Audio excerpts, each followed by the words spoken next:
നമസ്കാരം. ജന്മഭൂമിയിലേക്ക് സ്വാഗതം. വാർത്തകൾ ചുരുക്കത്തിൽ.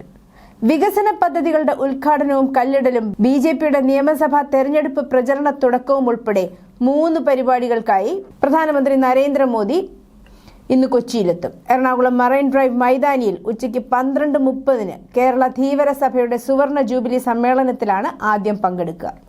ഉച്ചയ്ക്ക് 1:30 കലൂർ ജവഹർലാൽ നെഹ്റു അന്താരാഷ്ട്ര സ്റ്റേഡിയം വളപ്പിൽ നടക്കുന്ന ചടങ്ങിൽ 10,800 കോടി രൂപയുടെ വികസന പദ്ധതികളുടെ ഉദ്ഘാടനവും തറക്കല്ലിടലും നിർവഹിക്കും. പ്രധാനമന്ത്രി നരേന്ദ്രമോദിക്ക് കൊച്ചിയിൽ ഒരുക്കുന്നത് അതീവ സുരക്ഷ. പശ്ചിമേഷ്യൻ സംഘർഷത്തിന്റെയും കൊച്ചി തീരത്ത് ഇറാൻ കപ്പൽ എത്തിയതിന്റെയും പശ്ചാത്തലത്തിൽ പതിവിൽ കവിഞ്ഞ മുന്നൊരുക്കങ്ങളാണ് നടത്തിയിരിക്കുന്നത്. 6 SP-മാർ, 26 DYSP-മാർ, 2300-ലധികം പോലീസ് ഉദ്യോഗസ്ഥർ എന്നിവർക്ക് സ്പെഷ്യൽ പ്രൊട്ടക്ഷൻ ഗ്രൂപ്പിന്റെ SPG മേൽനോട്ടവുമുണ്ട്. SPG തലവന്റെ നേരിട്ടുള്ള നിയന്ത്രണത്തിലാണ് സുരക്ഷാ മേൽനോട്ടം. കേന്ദ്ര അന്വേഷണ ഏജൻസികളും ഒപ്പമുണ്ട്. തിരുവനന്തപുരത്ത് ഓൺലൈൻ ലോൺ ആപ്പ് വഴിയുള്ള വായ്പയുടെ തിരിച്ചടവ് മുടങ്ങിയതിനെ തുടർന്ന് നഗ്നചിത്രങ്ങൾ മോർഫ് ചെയ്ത് ബന്ധുക്കൾക്കും സുഹൃത്തുക്കൾക്കും അയച്ചതിന്റെ മനോവിഷമത്തിൽ യുവാവ് ജീവനൊടുക്കി. ആര്യനാട് സ്വദേശി ആനന്ദാണ് ആസിഡ് കുടിച്ച് ജീവനൊടുക്കിയത്. 21 വയസ്സായിരുന്നു. ടയർ കടയിൽ ജീവനക്കാരനായ ആനന്ദിനെ ഈ മാസം 4-നാണ് കടയുടെ പിന്നിലെ ഷെഡിൽ ആസിഡ് കുടിച്ച് അവശനായ നിലയിൽ കണ്ടെത്തിയത്. കടയിലെ ജീവനക്കാർ ആശുപത്രിയിൽ എത്തിച്ചെങ്കിലും ചികിത്സയ്ക്കിടെ തിങ്കളാഴ്ച രാവിലെ മരിക്കുകയായിരുന്നു. ലോൺ ആപ്പിൽ നിന്നും പണമെടുത്തതിന് പിന്നാലെ ആനന്ദിന് നിരന്തരമായി ഭീഷണി സന്ദേശങ്ങൾ എത്തിയിരുന്നതായി ബന്ധുക്കൾ പറഞ്ഞു. പണം നൽകാതിരുന്നതോടെ യുവാവിന്റെ സ്വകാര്യ ചിത്രങ്ങൾ മോർഫ് ചെയ്ത് പ്രചരിപ്പിക്കുകയായിരുന്നു. സംഭവത്തിൽ ആര്യനാട് പോലീസ് കേസെടുത്ത് അന്വേഷണം ആരംഭിച്ചു. ആനന്ദിന്റെ ഫോൺ പരിശോധിച്ചപ്പോഴാണ് ആപ്പിൽ നിന്നുള്ള ഭീഷണി സന്ദേശങ്ങൾ പോലീസ് കണ്ടെത്തിയത്. സമയം കഴിഞ്ഞതിനാൽ പുറത്തു പോകണമെന്നാവശ്യപ്പെട്ട് ബാർ ജീവനക്കാരന് നേരെ മദ്യപൻ നിറയൊഴിച്ചു. കോട്ടയം പുതുപ്പള്ളി കൈത്തേപ്പാലത്തിലെ ബാറിൽ തിങ്കളാഴ്ച രാത്രി 11-നാണ് സംഭവം. ബാർ സമയം കഴിഞ്ഞെന്നും ബില്ലടച്ച് പുറത്തേക്ക് ഇറങ്ങണമെന്നും മദ്യപിച്ചുകൊണ്ടിരിക്കുന്ന 4-അംഗ സംഘത്തോട് ജീവനക്കാരൻ പറഞ്ഞതാണ് പ്രകോപനത്തിന് കാരണം. ബാറിൽ നിന്ന് പുറത്തിറങ്ങിയ സംഘാംഗങ്ങളിലൊരാൾ ബാറിന്റെ പാർക്കിംഗ് ഏരിയയിൽ വെച്ച് ബാർ ജീവനക്കാരന് നേരെ തോക്കു ചൂണ്ടി. സംഘത്തിലെ മറ്റു 2 പേർ ചേർന്ന് പിടിച്ചുമാറ്റാൻ ശ്രമിച്ചെങ്കിലും നടന്നില്ല. ഇതിനിടെ മദ്യപൻ വെടിയുതിർത്തു.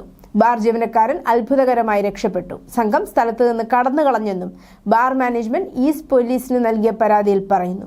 എയർഗൺ പിസ്റ്റൾ ഉപയോഗിച്ചാണ് വെടിവെച്ചതെന്നാണ് പോലീസ് നിഗമനം. CPM പത്തനംതിട്ട ജില്ലാ കമ്മിറ്റിയുടെ വാട്സാപ്പ് ഗ്രൂപ്പിൽ നിന്ന് A. പത്മകുമാറിനെ നീക്കി. ശബരിമല സ്വർണ്ണക്കൊള്ളയുമായി ബന്ധപ്പെട്ട അറസ്റ്റിലായ പത്മകുമാർ 3.5 മാസത്തോളം ജയിലിൽ കഴിഞ്ഞ ശേഷം കഴിഞ്ഞ ദിവസമാണ് ജാമ്യത്തിലിറങ്ങിയത്. ജില്ലാ സെക്രട്ടറി ഉൾപ്പെടെ ഗ്രൂപ്പിൽ ചർച്ച ചെയ്യുന്ന പാർട്ടി തീരുമാനങ്ങൾ പത്മകുമാർ അറിയേണ്ട എന്ന വിലയിരുത്തലാണ് ഒഴിവാക്കിയത്. വാട്സാപ്പ് ഗ്രൂപ്പിലും വെട്ടിനിരത്തലാണോ എന്ന പരിഹാസം പാർട്ടി പ്രവർത്തകർക്കിടയിൽ തന്നെ ഉയരുന്നുണ്ട്. മുഖ്യമന്ത്രി പിണറായി വിജയന്റെ ചിത്രം ഉപയോഗിച്ച് സാമൂഹ്യ മാധ്യമ പ്ലാറ്റ്ഫോമിലൂടെ സാമ്പത്തിക തട്ടിപ്പിന് ശ്രമം. ഇതിനെതിരെ സൈബർ പോലീസ് മുന്നറിയിപ്പ് നൽകി. ഫേസ്ബുക്കിൽ മുഖ്യമന്ത്രിയുടെ ചിത്രം ഉപയോഗിച്ച് നിങ്ങളുടെ ഫോണിൽ ഫോൺപേ ആപ്പ് ഉണ്ടെങ്കിൽ എളുപ്പത്തിൽ 12,000 രൂപ സമ്പാദിക്കാം എന്ന തരത്തിലുള്ള വ്യാജ സന്ദേശം പ്രചരിപ്പിച്ചാണ് തട്ടിപ്പ്. ബട്ടണിൽ ക്ലിക്ക് ചെയ്യുന്നതോടെ ഫോണിൽ ഫോൺപേ ആപ്പ് സ്വയം തുറക്കുകയും അവിടെ 1,499 രൂപ എന്ന തുക കാണിക്കുകയും ചെയ്യും. തുക ലഭിക്കാനായി പിൻ നമ്പർ നൽകുന്നതോടെ അക്കൗണ്ടിൽ നിന്ന് പണം നഷ്ടമാകും. പണം ലഭിക്കുന്ന പേജല്ല, മറിച്ച് പണം നൽകാനുള്ള പേയ്മെന്റ് റിക്വസ്റ്റ് പേജാണ് ആപ്പിൽ കാണിക്കുന്നത്. ഇത് മനസ്സിലാകാതെ പിൻ നമ്പർ നൽകുമ്പോൾ തുക തട്ടിപ്പുകാരുടെ അക്കൗണ്ടിലേക്ക് കൈമാറും. കോൺഗ്രസ് നേതാവ് ഷാനിമോൾ ഉസ്മാനും കുടുംബവും 100 കോടി രൂപ വിലമതിക്കുന്ന ഹോട്ടൽ അപ്പാർട്ട്മെന്റുകൾ തട്ടിയെടുക്കാൻ ശ്രമിക്കുന്നെന്ന് പരാതി. ബംഗളൂരുവിലെ ക്രൗൺ പ്ലാസ അപ്പാർട്ട്മെന്റ് ഹോട്ടലിന്റെ ബിൽഡർ ജോസഫ് ചാക്കോയും അപ്പാർട്ട്മെന്റ് ഉടമകളായ പ്രവാസി മലയാളികളുമാണ് പരാതിയുമായി എത്തിയത്. SFI മുൻ സംസ്ഥാന സെക്രട്ടറി PM ആർഷോ ഫോണിലൂടെ വധഭീഷണി മുഴക്കിയെന്ന് പാലക്കാട്ടെ PK ശശി അനുകൂലിയായ നേതാവ് ഷാനിഫ്. SFI മുൻ ഏരിയ സെക്രട്ടറിയും മണ്ണാർക്കാട് സ്വദേശിയുമാണ് ഷാനിഫ്. PK ശശിയെ ഒറ്റപ്പാലത്തും ഷൊർണൂരും മത്സരിക്കാൻ സമ്മതിക്കില്ലെന്നും തന്നെ തീർത്തു കളയുമെന്നും ഭീഷണിപ്പെടുത്തിയെന്നും ഷാനിഫ് പറയുന്നു. രാജ്യത്തെ മുൻനിര മൊബിലിറ്റി പ്ലാറ്റ്ഫോമായ റാപ്പിഡോ കേരളത്തിലേക്ക്. കൊച്ചിയിലും തിരുവനന്തപുരത്തുമാണ് ബൈക്ക് ടാക്സി വരുന്നത്. കേരളത്തിൽ പ്രവർത്തനം ആരംഭിക്കുന്നതിന് റാപ്പിഡോ ലൈസൻസ് നേടി. ഈ രംഗത്ത് സംസ്ഥാനത്ത് അനുമതി ലഭിക്കുന്ന ആദ്യത്തെ മൊബിലിറ്റി പ്ലാറ്റ്ഫോമാണിത്. റൈഡർമാരുൾപ്പെടെ യുവാക്കൾക്കും മാന്യമായ പാർട്ട് ടൈം വരുമാന മാർഗങ്ങൾ അന്വേഷിക്കുന്നവർക്കും ഗുണകരമാകുന്നതാണ് റാപ്പിഡോ ബൈക്ക് ടാക്സി എന്ന് റാപ്പിഡോ സഹസ്ഥാപകൻ പവൻ ഗുണ്ടുപള്ളി പറഞ്ഞു. കേരളത്തിലെ വികസിച്ചു വരുന്ന നഗര ഗതാഗത മേഖലയ്ക്ക് അർത്ഥവത്തായ സംഭാവന നൽകുകയാണ് റാപ്പിഡോ ലക്ഷ്യമിടുന്നത്. രാജ്യത്ത് നിലനിൽക്കുന്ന പാചകവാതക വിതരണ പ്രതിസന്ധി കേരളത്തിലെ ഹോട്ടൽ മേഖലയെയും വലയ്ക്കുന്നു. ഇറാൻ ഇസ്രായേൽ US സംഘർഷത്തെ തുടർന്ന് പാചകവാതക വിലയിലുണ്ടായ വർധനയും വിതരണത്തിലെ കുറവുമാണ് വെല്ലുവിളിയാകുന്നത്. കോഴിക്കോട് ജില്ലയിലെ 99% ഹോട്ടലുകളും നിലവിൽ വിറകടുപ്പിൽ പാകം ചെയ്യുന്നത് ഉപേക്ഷിച്ചിരുന്നു. ഫുഡ് ആൻഡ് സേഫ്റ്റി ആക്ട് നിലവിൽ വന്നതോടെ പാചകവാതകത്തെയാണ് പൂർണ്ണമായും ആശ്രയിക്കുന്നത്. ജീവനക്കാരുടെ ആരോഗ്യം കൂടി കണക്കിലെടുത്താണ് വിറകടുപ്പിലുള്ള പാചകം വേണ്ടെന്ന് വെക്കുന്നത്. ഇതിനാൽ പാചകവാതക സിലിണ്ടറിന്റെ വിതരണത്തിലുണ്ടാകുന്ന ക്ഷാമം മേഖലയെ വല്ലാതെ ബാധിക്കും. സ്വാതി തിരുനാൾ സംഗീത കോളേജ് വിദ്യാർത്ഥിയായിരുന്ന കാലത്ത് KJ യേശുദാസ് താമസിച്ചിരുന്ന ചെറിയ കെട്ടിടത്തെ യേശുദാസ് ഡിജിറ്റൽ ലൈബ്രറിയാക്കി മാറ്റി. ഡോക്ടർ KJ യേശുദാസിന്റെ അപൂർവ ചിത്രങ്ങൾ, പാട്ടുകൾ, അദ്ദേഹത്തെക്കുറിച്ചുള്ള പുസ്തകങ്ങൾ എന്നിവയുടെ വിപുലമായ ശേഖരം ഇവിടെ ഒരുക്കിയിട്ടുണ്ട്. ദേശീയ സംസ്ഥാന പുരസ്കാരം ലഭിച്ച സമയത്തെ ചിത്രങ്ങൾ, അദ്ദേഹത്തിന്റെ ചെറുപ്പകാലം മുതലുള്ള ചിത്രങ്ങൾ, ഒപ്പം പ്രവർത്തിച്ച സംഗീത സംവിധായകർ തുടങ്ങിയവർക്കൊപ്പമുള്ള അപൂർവ ചിത്രങ്ങളാണ് ഇവിടെ പ്രദർശിപ്പിച്ചിട്ടുള്ളത്. ഗാനഗന്ധർവന്റെ ജീവിതത്തിലെ അപൂർവ സുന്ദര യാത്രയാണ് ഈ ചിത്ര പ്രദർശനം. മറ്റൊരു മുറിയിലായി ഒരു ഗ്രാമഫോണും സജ്ജമാക്കിയിട്ടുണ്ട്. ഡോക്ടർ KJ യേശുദാസിന്റെ ഗാനങ്ങളാണ് ഇതിലൂടെ ശ്രോതാക്കളെ തേടിയെത്തുക. അദ്ദേഹത്തിന്റെ ചലച്ചിത്ര ഗാനങ്ങൾ, ലളിതഗാനങ്ങൾ, ശാസ്ത്രീയ സംഗീത കച്ചേരികൾ, ഭക്തിഗാനങ്ങൾ, മാപ്പിളപ്പാട്ടുകൾ, അന്യഭാഷാ ഗാനങ്ങൾ തുടങ്ങിയവയുടെ ശേഖരവും ലൈബ്രറിയിൽ സജ്ജമാക്കിയിട്ടുണ്ട്. ദേശീയപാതയിൽ വൈദ്യുത വാഹനങ്ങൾ ചാർജ് ചെയ്യാൻ 147 വാഹന ചാർജിംഗ് സ്റ്റേഷൻ വരുന്നു. കേന്ദ്ര പദ്ധതിയുടെ മേൽനോട്ടം കേരളത്തിൽ KSEBക്കാണ്. കേരളത്തിൽ ആകെ 270 സ്റ്റേഷനുകൾക്കാണ് അനുമതി നൽകിയിരിക്കുന്നത്. ഇതിൽ 147 എണ്ണം ദേശീയപാതകളിലാണ് സ്ഥാപിക്കുക. സർവീസ് റോഡിനരികെയുള്ള സർക്കാർ ഭൂമികളുടെ കണക്കും പദ്ധതിക്കായി സമർപ്പിച്ചു. മേൽശാന്തിയായി ജോലി ചെയ്തിരുന്ന ക്ഷേത്രത്തിൽ പിന്നീട് കവർച്ച നടത്തിയ കേസിൽ യുവാവ് അറസ്റ്റിൽ. കൊട്ടാരക്കര വെട്ടിക്കവല സ്വദേശി സജിത്ത് നമ്പൂതിരിയാണ് അറസ്റ്റിലായത്. അഞ്ചൽ വടവൺ ശ്രീകൃഷ്ണസ്വാമി ക്ഷേത്രത്തിലെ വഞ്ചികൾ കുത്തിത്തുറന്ന് മോഷണം നടത്തുകയായിരുന്നു. ഇയാൾ 2015 ഈ ക്ഷേത്രത്തിൽ മേൽശാന്തിയായി ജോലി ചെയ്തിരുന്നു. ക്ഷേത്രത്തെക്കുറിച്ച് നല്ലതുപോലെ അറിയാവുന്ന സജിത്ത് നമ്പൂതിരി 3 മാസങ്ങൾക്ക് മുൻപാണ് രാത്രിയിലെത്തി 2 വഞ്ചികൾ കുത്തിത്തുറന്നത്. മോഷണത്തിന്റെ CCTV ദൃശ്യം പോലീസിന് ലഭിച്ചിരുന്നു. കഴിഞ്ഞ ദിവസം പ്രതിയെ ക്ഷേത്രത്തിലെത്തിച്ച് തെളിവെടുപ്പ് നടത്തി. സമാന കേസിൽ കൊട്ടാരക്കര പോലീസ് സജിത്തിനെ അറസ്റ്റ് ചെയ്തിരുന്നു. കൊട്ടാരക്കര പോലീസിന്റെ ചോദ്യം ചെയ്യലിലാണ് വടമൺ ക്ഷേത്രത്തിലെ മോഷണത്തിൽ ഇയാൾ കുറ്റസമ്മതം നടത്തിയത്. ചാരവൃത്തി ആരോപിച്ച് ഇന്ത്യൻ നാവികസേനയിലെ ലാൻസ് നായിക് ചൊവ്വാഴ്ച അറസ്റ്റിലായതിനെ തുടർന്ന് പ്രതിരോധ സേന ജാഗ്രത പാലിക്കുന്നു. പാകിസ്ഥാൻ രഹസ്യാന്വേഷണ ഏജൻസിയായ ISIക്ക് വേണ്ടി ചാരവൃത്തി നടത്തിയെന്നാരോപിച്ച് ലാൻസ് നായിക് ആദർശ് കുമാറിനെ ചൊവ്വാഴ്ച അറസ്റ്റ് ചെയ്തതായി റിപ്പോർട്ടുകൾ പറയുന്നു. സുരക്ഷാ ഏജൻസികൾ ഉദ്യോഗസ്ഥനെ അറസ്റ്റ് ചെയ്ത് ചോദ്യം ചെയ്തു വരികയാണ്.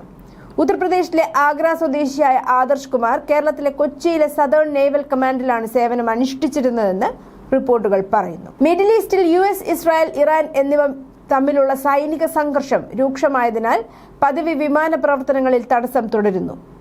ഇന്ത്യയിലെ ഇൻഡിഗോ എയർലൈൻസും എയർ ഇന്ത്യ ഗ്രൂപ്പും ഇന്ന് മിഡിൽ ഈസ്റ്റിലേക്ക് ദുബായ്, അബുദാബി, ഷാർജ എന്നിവയുൾപ്പെടെ നിരവധി സ്ഥലങ്ങളിലേക്കും തിരിച്ചും പ്രത്യേക വിമാന സർവീസുകൾ പ്രഖ്യാപിച്ചു. എയർലൈനുകളുടെ പ്രവർത്തന പദ്ധതികൾ പ്രകാരം എയർ ഇന്ത്യ പശ്ചിമേഷ്യയിലേക്കും തിരിച്ചും 58 വിമാന സർവീസുകൾ നടത്തും.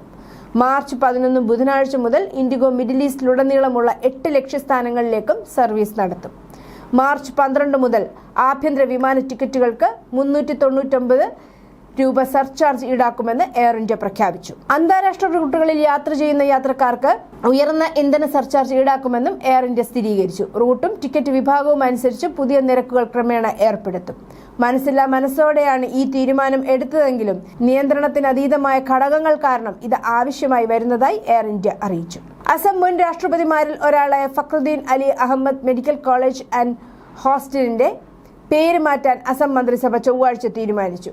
സംസ്ഥാനത്ത് സ്ഥാപിതമായ മറ്റ് സ്ഥാപനങ്ങളുമായി ഈ പേര് പൊരുത്തപ്പെടാത്തതിനാലാണ് ഈ നടപടി സ്വീകരിച്ചതെന്ന് തീരുമാനത്തിന് ശേഷം മാധ്യമങ്ങളെ അറിയിച്ച മുഖ്യമന്ത്രി ഹിമന്ത ബിശ്വ ശർമ്മ പറഞ്ഞു. അരനൂറ്റാണ്ടിന് ശേഷം US-ൽ ആദ്യത്തെ പുതിയ എണ്ണ ശുദ്ധീകരണശാല നിർമ്മിക്കുന്നതിനുള്ള ചരിത്രപരമായ നിക്ഷേപം എന്ന് വിശേഷിപ്പിച്ചതിന് പിന്തുണ നൽകിയതിന് US പ്രസിഡന്റ് ഡൊണാൾഡ് ട്രംപ് ചൊവ്വാഴ്ച ഇന്ത്യക്കും അവരുടെ ഏറ്റവും വലിയ സ്വകാര്യ ഊർജ്ജ കമ്പനിയായ റിലയൻസിനും നന്ദി പറഞ്ഞു. അമേരിക്കൻ ഊർജ്ജ ഉൽപ്പാദനം വർദ്ധിപ്പിക്കുന്നതിനും അന്താരാഷ്ട്ര പങ്കാളികളുമായുള്ള സാമ്പത്തിക ബന്ധം ശക്തിപ്പെടുത്തുന്നതിനും ലക്ഷ്യമിട്ടുള്ള $300 ബില്യൺ കരാറിന്റെ ഭാഗമായി ടെക്സസിലെ ബ്രൗൺസ്വില്ലിൽ റിഫൈനറി നിർമ്മിക്കുമെന്ന് ട്രൂത്ത് സോഷ്യലിലെ ഒരു പോസ്റ്റിൽ പദ്ധതി പ്രഖ്യാപിച്ചുകൊണ്ട് ട്രംപ് പറഞ്ഞു. മിസൈൽ, ഡ്രോൺ ആക്രമണങ്ങൾക്ക് വ്യോമ പ്രതിരോധ സംവിധാനങ്ങൾ മറുപടി നൽകുന്നുണ്ടെന്ന് യുണൈറ്റഡ് അറബ് എമിറേറ്റ്സ് UAE ബുധനാഴ്ച അറിയിച്ചു.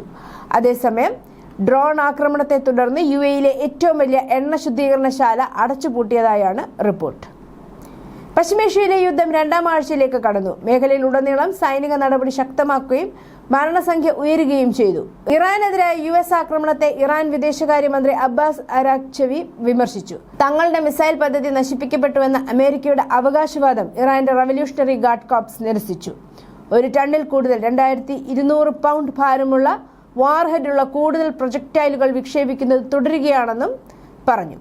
സംഘർഷം ആരംഭിച്ചതിനു ശേഷം ഇറാനെതിരെ നടക്കുന്ന ഏറ്റവും തീവ്രമായ ആക്രമണ ദിവസമായിരിക്കും ചൊവ്വാഴ്ചയെന്ന് US പ്രതിരോധ സെക്രട്ടറി പീറ്റ് ഹെഗ്സെത്ത് പറഞ്ഞു. News desk Janmabhumi.